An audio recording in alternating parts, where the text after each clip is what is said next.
Salam rahayu, salam sejahtera, salam budaya. Assalamualaikum.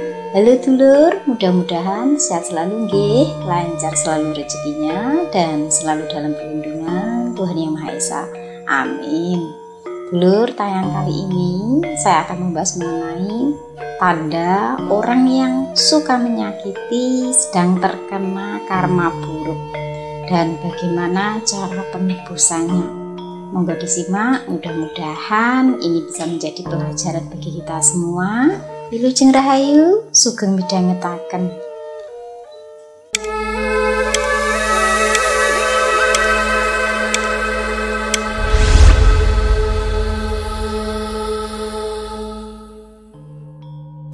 Dulur, tidak semua keyakinan itu mempercayai adanya karma, nggih. Di mana memang tidak ada penyebutannya dalam kepercayaan tertentu, tetapi karma itu sama dengan hukum sebab akibat. Karena kalau tidak ada yang namanya karma, manusia itu tidak akan takut melakukan apapun karena merasa tidak ada balasannya, nggih. Tetapi orang yang percaya dengan adanya hukum sebab akibat, tabur tuai maupun disebut dengan karma, maka setiap tingkah lakunya ini akan tertata, akan hati-hati dan waspada. Nah dulur, yang perlu diingat nggih, bahwa karma itu tidak selalu langsung terlihat nggih, dan tidak semua kesulitan itu adalah akibat karma nggih, bisa jadi ujian. Serta karma itu juga berpengaruh atau mempengaruhi pada generasi berikutnya. Dan karma itu bisa diubah dengan perubahan perilaku. Kalau karma buruk, perilakunya maka akan sama dengan orang yang disakitinya, atau bisa juga perubahan perilaku menjadi lebih baik karena menyadari apa yang telah diperbuat. Nah, seseorang yang pernah menyakiti atau suka bahkan sering menyakiti orang lain terkena karmanya diantaranya nggih, yang dirasakan adalah pertama, kesulitan ataupun kecemasan, bahkan stres ya yang berkepanjangan, kehilangan tujuan hidupnya, di mana apa yang menjadi keinginan dan cita-citanya ini tidak tercapai. Dulur, stres itu ada tingkatannya nggih. Tidak semua stres itu dikaitkan dengan gila atau hilang kewarasan, tetapi di mana mengalami yang namanya permasalahan berat sehingga beban yang dirasakannya ini membuatnya tersiksa. Lalu ada juga yang mengalami perubahan mood yang ekstrim, di mana yang tadinya senang, gembira, tiba-tiba langsung seketika mengalami kesusahan, kebingungan, bahkan derita, merasa melakukan apapun tidak bersemangat. Lalu mengalami konflik yang berkepanjangan ya, entah secara intern maupun ekstern, dan juga ada yang mengalami kesulitan atau kehilangan dalam suatu hubungan, entah hubungan asmara, entah hubungan keluarga maupun hubungan pertemanan. Kehilangan reputasi, keterisolasi, kesulitan atau kehilangan mata pencahariannya ya, pekerjaannya, sumber pendapatan, bahkan ada yang sampai pada harta bendanya.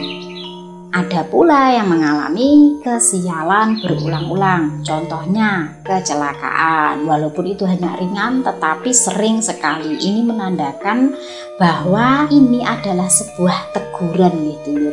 Tinggal orangnya bisa menyadari atau tidak.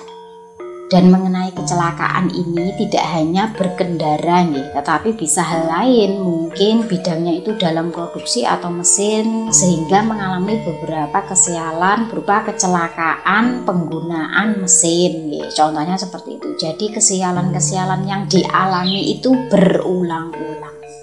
Dan ada pula yang mengalami perubahan pada wajahnya ataupun penampilannya yang drastis, di mana sebelumnya mungkin terlihat pancaran auranya, mungkin terlihat berwibawa maupun berkarisma, tetapi di mana wajahnya atau penampilannya ini sangat berubah drastis dari sebelumnya.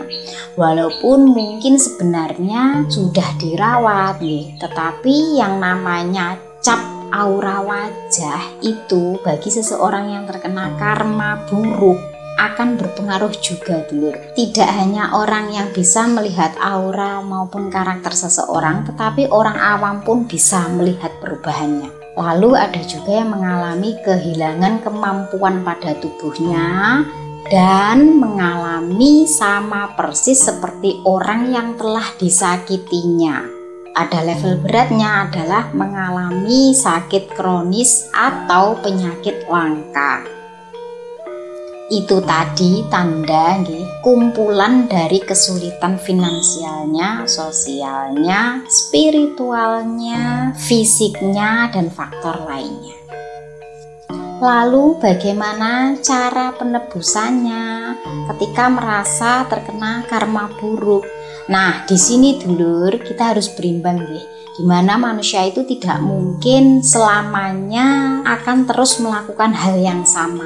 Ada di mana titik kesadarannya menyadari akan kesalahannya, ingin bertobat, ingin memperbaiki, dan ingin lebih baik lagi.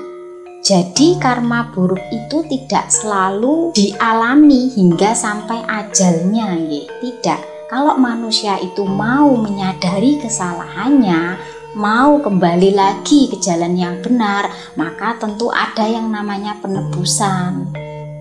Selama manusia masih memiliki kesadaran spiritual, maka hal-hal buruk yang pernah dilaluinya tentu ingin ditebusnya, karena menginginkan hidup tenang, tentram, dan damai hingga akhir hayatnya.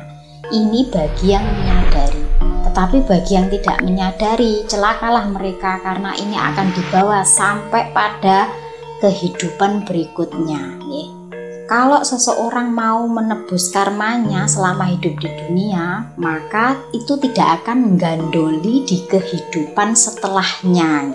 Ibaratnya hutangnya itu sudah dibayar di dunia. Tetapi bagi yang tidak mau memikirkan hal itu, maka nanti akan ada yang namanya hari perhitungan maupun pembalasan dari apa yang pernah dilakukannya yang belum pernah dibayarnya. Nah, bagi yang menyadari mungkin terkena karma buruk, untuk penebusannya diantaranya yang pertama kali adalah meminta maaf pada orang yang pernah disakiti.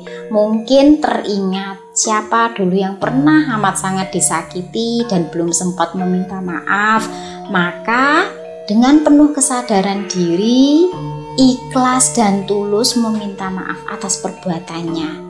Apalagi kalau sudah merugikan orang yang disakitinya, maka ini tidak cukup dengan meminta maaf saja, tetapi juga harus bertanggung jawab.